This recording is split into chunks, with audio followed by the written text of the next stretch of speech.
باسم السيد الوالي المنتدب تيميمون، باسم سكان بلدية تيميمون، نعلن عن الافتتاح الرسمي لهذا الملتقى، متمني لكم إن شاء الله توفيق، كل التوفيق ومزيد من النجاحات، والسلام عليكم ورحمة الله تعالى وبركاته.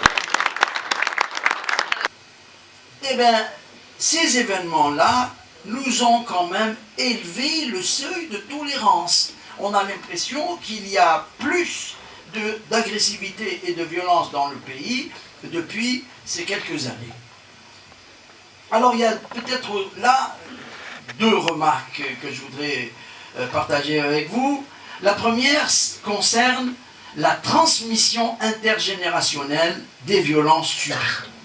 Elles sont plus ou moins conscientes et se transmettent à plusieurs générations. Il y a des auteurs qui les ont développées. Je vous conseille de lire le livre récent « Le trauma colonial » de Karima Nazali, qui a été édité chez Coucou en 2018. Il a été édité en même temps en France et en Algérie. Et elle explique très bien, en partant des malades, comment retrouver, comment cette transmission, par exemple, de la période coloniale est toujours vivante dans l'inconscient de ces patients. Et puis, vous avez notre ami Medar Layarhmou, qui a écrit un bouquin sur les violences sociales. Lui, il est sociologue, et il explique très bien comment le sentiment de pression et de violence sociale va se répercuter chez les individus qui, eux, en fait, sont dans la contre-violence.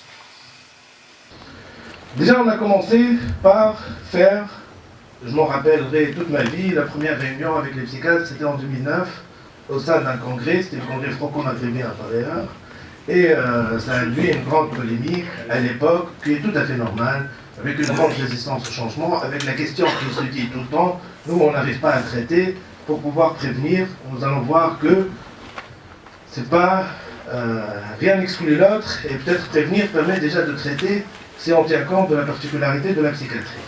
Sa propre qualité de vie par rapport à un laps de temps qui va lui donner des indicateurs, des souvenirs, qui vont lui faire dire que la perception de sa qualité de vie, elle peut être bonne ou mauvaise.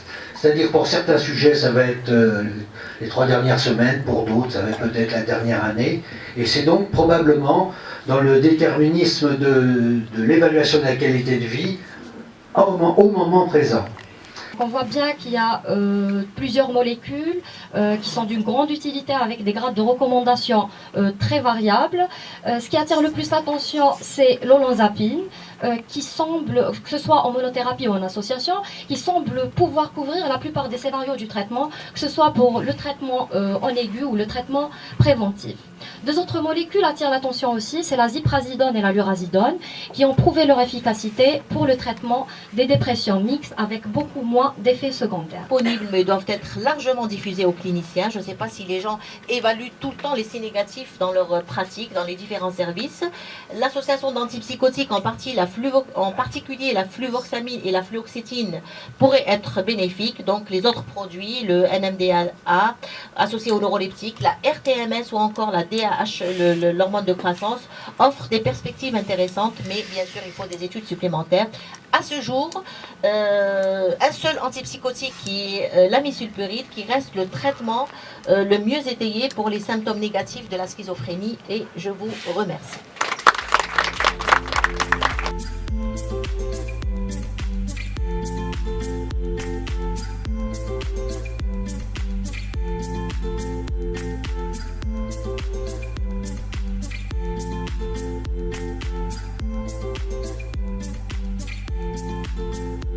Les malades, c'est les malades. Pourquoi il a été déclaré responsable? Il peut présenter une maladie au niveau de son incarcération. Il est déprimé parce qu'il vit mal, ça. Bien sûr. Il y a probablement quelque chose qui est d'une part.